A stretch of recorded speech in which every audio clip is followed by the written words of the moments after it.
Hello hi అండి, సుజాతాస్ కిచెన్కి స్వాగతం.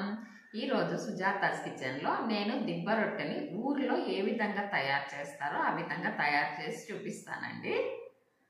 ఊరు నుంచి మా ఆడపడుచు జ్యోతి నాకు చెరుకు పాకం పంపించారండి.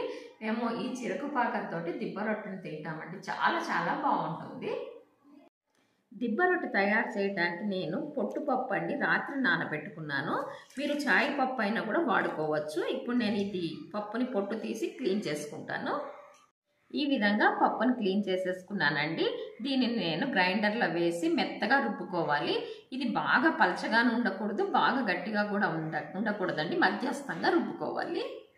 ఈ విధంగా మెత్తగా గ్రైండ్ చేసుకున్న మినప్పప్పు పిండిలోనికి నేను బియ్యం రవ్వ అండి, ఏ గ్లాస్ తోటి అయితే నేను మినప్పప్పు తీసుకున్నానో అదే గ్లాస్తో 1.5 కొలత చొప్పున బియ్యం రవ్వ వేస్తున్నానండి.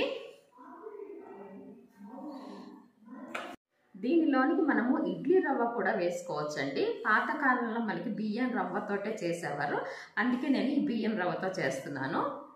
ఈ బియ్యం రవ్వని నేను ఇంట్లో తయారు చేసుకున్నానండి. ఇది మనకి బయట మార్కెట్లో కూడా సులభంగా దొరుకుతుంది. ఇప్పుడు ఈ రవ్వ అంతా పిండిలో కలిసిపోయేలాగా మనం బాగా కలుపుకోవాలండి. అవసరమైతే కొంచెం నీళ్లు కూడా వేసుకోవచ్చు. ఇప్పుడు దీనిలోనికి కొద్దిగా ఉప్పు వేస్తున్నానండి. ఉప్పు అనేది మీ టేస్ట్కి తగినట్టుగా వేసుకోండి. ఉప్పు మొత్తం పిండిలో కలిసేటట్టుగా బాగా కలుపుకోవాలి. దిబ్బ రొట్టెని మనం ఎప్పుడు కూడా ఒక దళసరి గిన్నెలో తయారు చేసుకోవాలండి. అప్పుడే దిబ్బ రొట్టె బాగా ఉడుకుతుంది. ముందు నేను 2 స్పూన్ల ఆయిల్ దీంట్లో వేసుకుంటున్నానండి. ఇప్పుడు మనం తయారు చేసుకున్న పిండి మొత్తాన్ని ఇందులో వేసుకోవాలండి. దీనిని మనం దళసరిగా వేసుకోవాలి. ఈ విధంగా పిండి మొత్తం వేసిన తర్వాత ఇది అన్ని వైపులా ఈక్వల్గా వచ్చేటట్టుగా మనం దీన్ని ఈ విధంగా సరి చేసుకోవాలండి.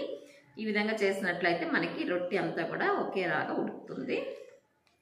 మనము స్టవ్ని లో ఫ్లేమ్లో పెట్టుకుని దానిపైన మూత పెట్టుకోవాలండి. అప్పుడప్పుడు మనం దీన్ని చూసుకుంటూ ఉండాలి. ఇప్పుడు మనము ఈ రొట్టె ఏ విధంగా తయారైందో చూద్దామండి. ఇప్పుడు మనం ఈ విధంగా చెక్ చేసుకోవచ్చు అండి. పైన పూర్తిగా డ్రై అయిపోయింది చూసారా. ఇప్పుడు మనం దీన్ని రెండో సైడ్ తిప్పుకుందాము.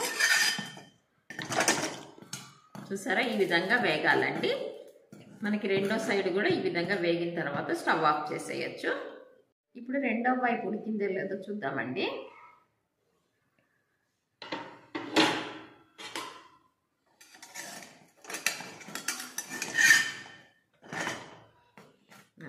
ఇప్పుడు మనము ఈ దిబ్బ రొట్టెని ఒక ప్లేట్లో పెట్టుకుందాము.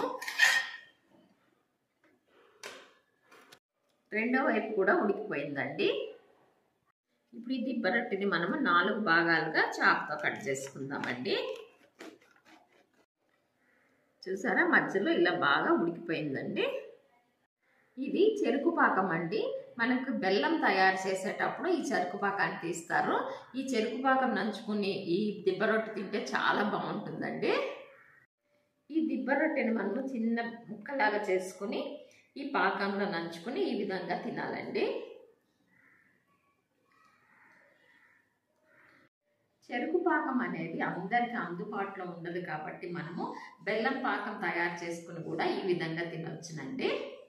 ఈ దిబ్బ రొట్టెని మీరు కూడా తయారు చేయండి, రుచి చూడండి. ఇంతవరకు నా ఛానల్ని సబ్స్క్రైబ్ చేసుకున్నట్లయితే నా ఛానల్ని తప్పకుండా సబ్స్క్రైబ్ చేసుకోండి. నా ఛానల్ని లైక్ చేయండి. Thank you.